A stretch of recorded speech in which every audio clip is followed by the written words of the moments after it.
ढक्कन हटते ही काला धुआं आसमान तक उठ गया और धीरे धीरे एक विशालकाय जिन का रूप ले लिया। इतना बड़ा खजाना, लेकिन ये यहाँ किसने रखा होगा? हे इंसान, ये खजाना उस व्यक्ति का है जो लालच छोड़कर केवल जरूरत का हिस्सा लेगा।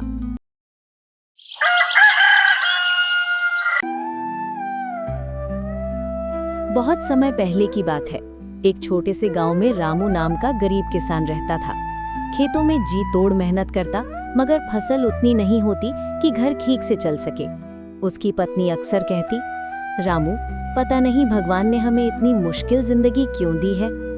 रामू बस यही कहता, मेहनत करूंगा तो शायद एक दिन किस्मत बदल जाएगी। एक दिन रामू लकड़ियां काटने जंगल गया। वो जैसे जैसे भीतर जाता गया, जंगल और अंधेरा होता गया। अचानक उसकी नजर एक पुराने पीपल के पेड़ के नीचे गड़ी हुई लोहे की संदूकची पर पड़ी। रामू ने चारों तरफ देखा, सन्नाटा। धीरे धीरे उसने संदूक खोली और उसकी आंखें चमक उठी। अंदर सोने की मोहरें, हीरे, जवाहरात और पुराने जमाने की तलवारें पड़ी थीं। रामू के मन में खुशी के साथ साथ डर भी बैठ गया। इतना बड़ा खजाना, लेकिन ये यहाँ किसने रखा होगा? अचानक उसके कानों में भारी आवाज गूंजी, हे इंसान, ये खजाना उस व्यक्ति का है जो लालच छोड़कर केवल जरूरत का हिस्सा लेगा। उसने देखा तो अंधेरे में एक धुंधली परछाई खड़ी थी। आवाज फिर आई, अगर लालच किया तो ये जंगल तुझे कभी बाहर नहीं जाने देगा। रामू ने गहरी सांस ली और सोचने लगा, मुझे इतना ही चाहिए कि मेरा घर चल सके, बाकी तो इस गांव के लिए होना चाहिए। उसने संदूक से बस थोड़े सिक्के निकाले और बाकी वहीं छोड़ दिए। जब वो गांव लौटा तो उन सिक्कों से अपने घर को संवारा और बाकी पैसे गांव के कुएं, स्कूल और मंदिर बनाने में खर्च कर दिए। लोग रामू की इज्जत करने लगे और उसे गांव का सबसे नेक दिल इंसान मानने लगे। खजाने ने रामू की किस्मत तो बदली, लेकिन असली खजाना उसे मिला, लालच पर जीत और पूरे गांव का प्यार। नवलपुर नाम का एक शांत और सुंदर गांव था।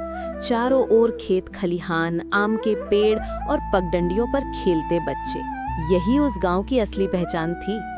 गांव के बीचों बीच एक साधारण सा किसान गोपाला अपने परिवार के साथ रहता था। वो मेहनती और ईमानदार था, लेकिन गरीबी ने हमेशा उसका पीछा नहीं छोड़ा। कई बार तो उसे अपने बच्चों को भूखा सुलाना पड़ता।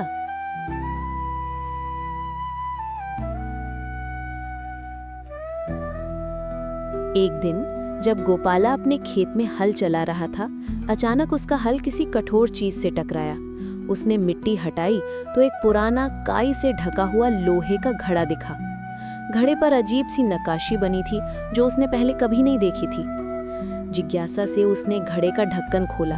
ढक्कन हटते ही काला धुआं आसमान तक उठ गया और धीरे धीरे एक विशालकाय जिन का रूप ले लिया। उसकी आंखें अंगारे जैसी लाल, शरीर बादलों जितना बड़ा और आवाज गड़गड़ाहट जैसी थी। जिन गरजते हुए बोला, सदियों से मैं इस घड़े में कैद था, आज तुमने मुझे आजाद किया है। बोलो, तुम्हारी 3 इच्छाएं क्या हैं? मैं उन्हें पूरा करूंगा। गोपाला पहले तो डर गया, लेकिन फिर उसने हिम्मत जुटाई और जिन से बात की। मेरी पहली इच्छा है कि मेरे गांव में कोई भी भूखा ना सोए। दूसरी इच्छा, हर साल खेतों में भरपूर फसल हो। तीसरी इच्छा, गांव में हमेशा शांति और भाईचारा बना रहे। जिन ये सुनकर मुस्कुराया। उसने उम्मीद की थी कि इंसान लालच में अपने लिए दौलत, महल या सोना मांगेगा, लेकिन गोपाला ने पूरे गांव के लिए मांगा।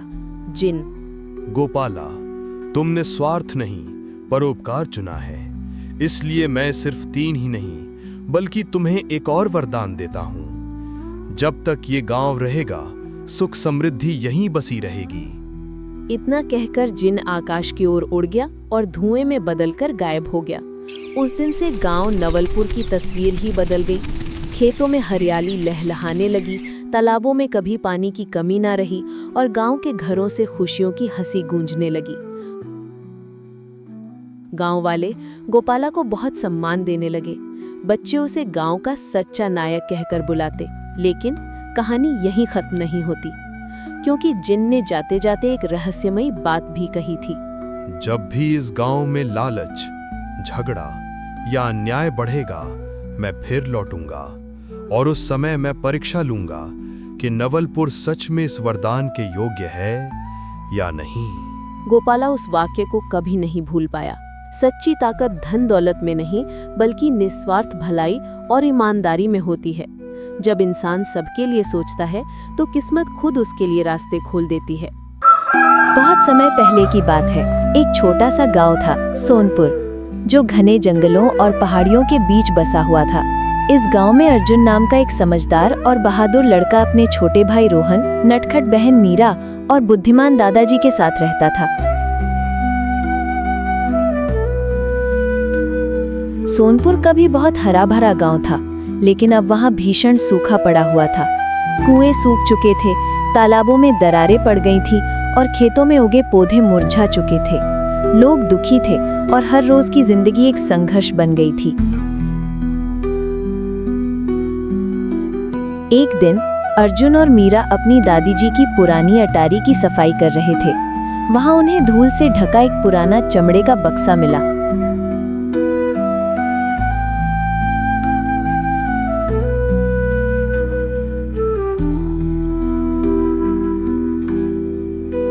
जब उन्होंने उसे खोला तो उसमें एक पीला पड़ा नक्शा और एक मुड़ी हुई डायरी मिली।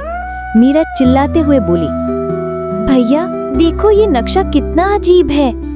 अर्जुन दौड़कर आता है और देखता है। ये क्या है मीरा? कोई पुराना खजाना लगता है। मीरा उत्साह से, अरे देखो, इसमें तो एक डायरी भी है। अर्जुन डायरी को पढ़ता है। उसमें लिखा था कि सोनपुर के पास ही एक प्राचीन जल स्रोत है, जिसे हमारे पूर्वजों ने छिपा कर रखा था। ये स्रोत इतना शक्तिशाली था कि पूरे गांव की प्यास बुझा सकता था, लेकिन उसे खोजने के लिए 3 कठिन पहेलियों को हल करना होगा।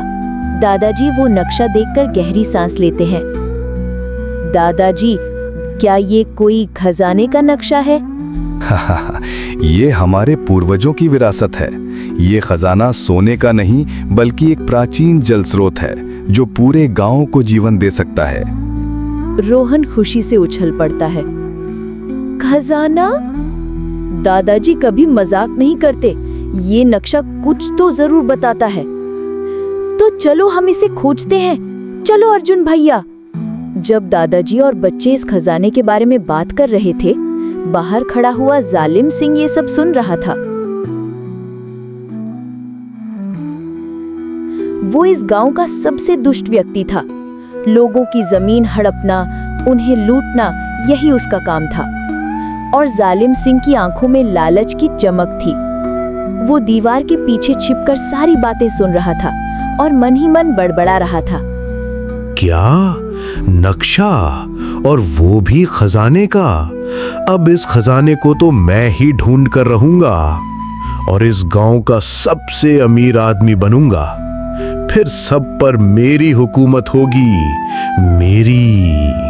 उसकी आंखों में एक खतरनाक मुस्कान तैर गई और उसकी नीयत अब पूरी तरह से बदल चुकी थी।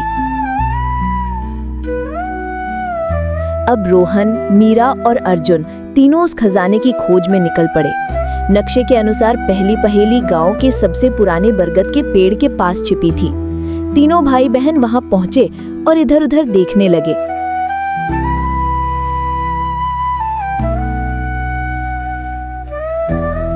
तभी अर्जुन ने देखा कि पेड़ की लटकती जड़ों के पीछे एक पत्थर की पट्टी पर लिखा था, जहां जड़ें आकाश छूती हैं, वहां ज्ञान का पथ खुलता है। भैया, इसका क्या मतलब हुआ? अर्जुन सोचने लगा। तभी उसने जड़ों के पीछे झांका और देखा।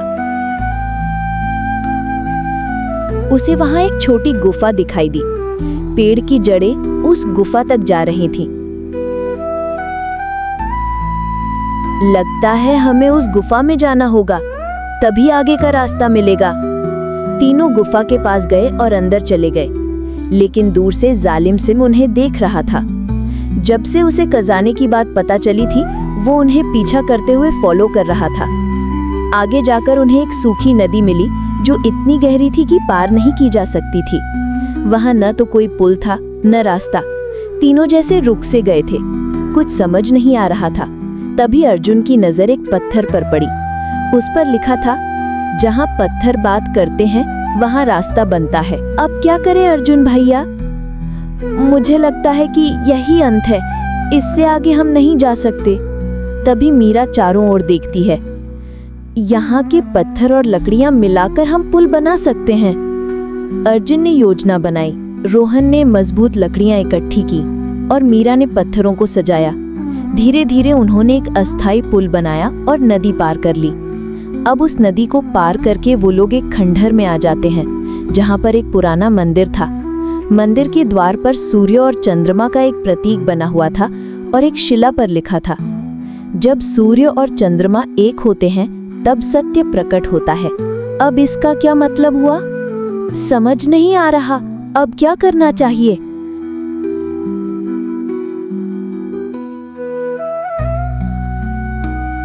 तभी वहां जालिम सिंह पहुंच गया। जालिम सिंह ने धमकाते हुए कहा, खजाना मेरा होगा, तुम लोग सिर्फ बच्चे हो। पर अर्जुन, मीरा और रोहन डरे नहीं। रोहन को मंदिर की दीवार पर एक प्राचीन घड़ी दिखाई दी, जिसमें सूर्य और चंद्रमा का संरेखण दिखाया गया था। भैया, अगर हम इस घड़ी को इस स्थिति में घुमाएं तो?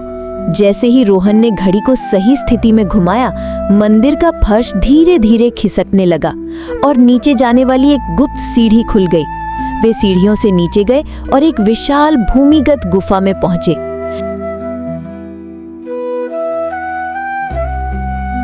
वहां एक प्राचीन कुआं था, जिसमें से साफ और चमकता हुआ जल निकल रहा था। ये पानी किसी अमृत से कम नहीं लग रहा था। अर्जुन मुस्कुराते हुए बोला, यही है असली खजाना। तभी जालिम सिंह वहां पहुंच गया और जैसे ही उसने पानी देखा, निराश हो गया। पानी? मुझे तो सोना चाहिए था। ये सोने से भी कीमती है, ये गांव को जीवन देगा। जब जालिम सिंह ने कुएं को तोड़ने की कोशिश की तो अर्जुन और रोहन ने उसे रोक लिया। तभी दादाजी और गांव वाले भी वहां पहुंच गए। ये खजाना प्रकृति का वरदान है जालिम, इसे बेचना नहीं, संभालना चाहिए। जालिम सिंह की आंखों में पछतावा आ गया। उसने पहली बार महसूस किया कि सच्चा खजाना वो होता है जो सभी के काम आए। जल्द ही कुएं से निकलने वाले पानी को गांव तक पहुंचाया गया। खेतों में हरियाली लौट आई, लोग मुस्कुराने लगे। सोनपुर फिर से सजीव और हरा भरा हो गया। अर्जुन, मीरा और रोहन अब गांव के नायक बन चुके थे। जालिम सिंह भी बदल गया। अब वो गांव के लिए काम करने लगा। दादाजी सबको इकट्ठा कर कहते हैं, सच्चा खजाना कभी सोना चांदी नहीं होता, वो होता है पानी, प्रकृति, एकता और समझ। अर्जुन मुस्कुराकर कहता है, और हाँ, कभी कभी बच्चों की हिम्मत भी बड़ों से बड़ी होती है। जहाँ एकता और समझ होती है, वहीं असली खजाना छिपा होता है।